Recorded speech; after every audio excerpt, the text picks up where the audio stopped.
नमस्कार दोस्तों, आपका स्वागत है हमारे YouTube चैनल शेयर बाजार एक्स पर। आज शेयर बाजार की बात करें तो बहुत बड़ी गिरावट देखने को मिली। Sensex 1100 point down, Nifty 400 points crash.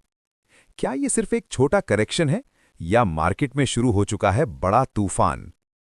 कभी-कभी हमें लगता है 1-2% गिरावट तो मार्केट में चलती रहती है, लेकिन अगर आप पिछले 5 दिन का परफॉर्मेंस देखेंगे तो पिक्चर पूरी तरह बदल जाती है।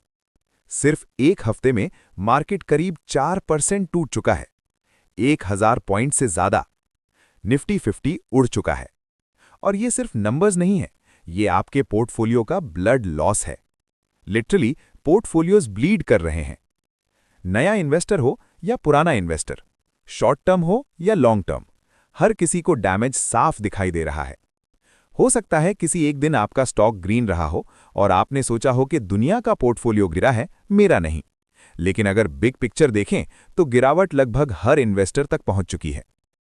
लार्ज कैप स्टॉक्स लगभग 2% टूटे हैं, मिड कैप्स 2 से 2.5% नीचे हैं, स्मॉल कैप्स औसतन 2.25% से 2.5% गिर चुके हैं, माइक्रो कैप्स 2.5% से ज्यादा दबाव में हैं। मतलब गिरावट सिर्फ छोटे शेयरों तक सीमित नहीं है, बड़ी-बड़ी कंपनियां भी प्रेशर में हैं। सेक्टोरल इंडिसेस देखें, ऑटो, फाइनेंस, एफएमसीजी, बैंकिंग, हर तरफ लाल रंग छाया हुआ है। आईटी सेक्टर थोड़ा ग्रीन दिख रहा है, लेकिन ऑनेस्टली उसी को देखकर संतोष करना पड़ रहा है। अब सवाल है, आखिर ये सब हो क्यों रहा है? इस गिरावट की जड़ है मिडिल ईस्ट में बढ़ता हुआ युद्ध।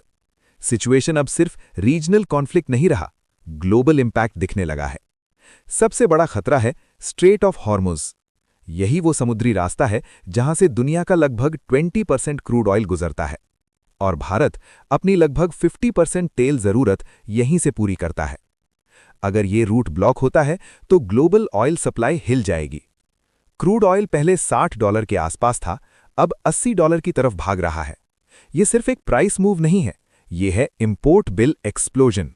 और यहीं से शुरू होता है भारत के लिए डबल शॉक। पहला झटका महंगा क्रूड ऑयल, दूसरा झटका कमजोर होता हुआ इंडियन रुपी। जब रुपया गिरता है तो डॉलर में खरीदा जाने वाला तेल और महंगा हो जाता है, मतलब डबल शॉक। इंपोर्ट बिल बढ़ेगा, इन्फ्लेशन बढ़ेगी, आरबीआई पर प्रेशर बढ़ेगा और मार्केट पर भी। फॉरेन इंस्टीट्यूशनल इन्वेस्टर्स रिस्क कम कर रहे हैं। वॉर अनसर्टेनिटी प्लस रुपी वीकनेस बराबर FII सेलिंग। जब बड़े खिलाड़ी पैसा निकालते हैं तो वॉलेटिलिटी बढ़ना तय है। मार्केट अनसर्टेनिटी से नफरत करता है। जब तक वॉर सिचुएशन क्लियर नहीं होती, स्ट्रॉन्ग रिकवरी मुश्किल है। अगर कॉन्फ्लिक्ट लंबा चलता है तो मार्केट में और पेन देखने को मिल सकता है। अब बड़ा सवाल, क्या करें? घबराएं या स्ट्रैटेजी बनाएं? मार्केट क्रैश में पैनिक सबसे बड़ा दुश्मन होता है। हिस्ट्री गवाह है, हर क्रैश के बाद रिकवरी आती है, लेकिन टाइमिंग अननोन होती है।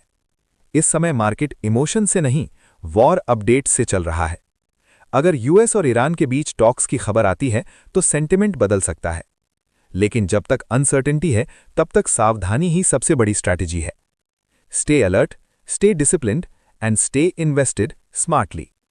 हमारी जानकारी आपको पसंद आई हो तो हमारे YouTube चैनल को सब्सक्राइब करें, वीडियो को लाइक करें और जुड़े रहें हमारे साथ ऐसे ही नए अपडेट के लिए। धन्यवाद।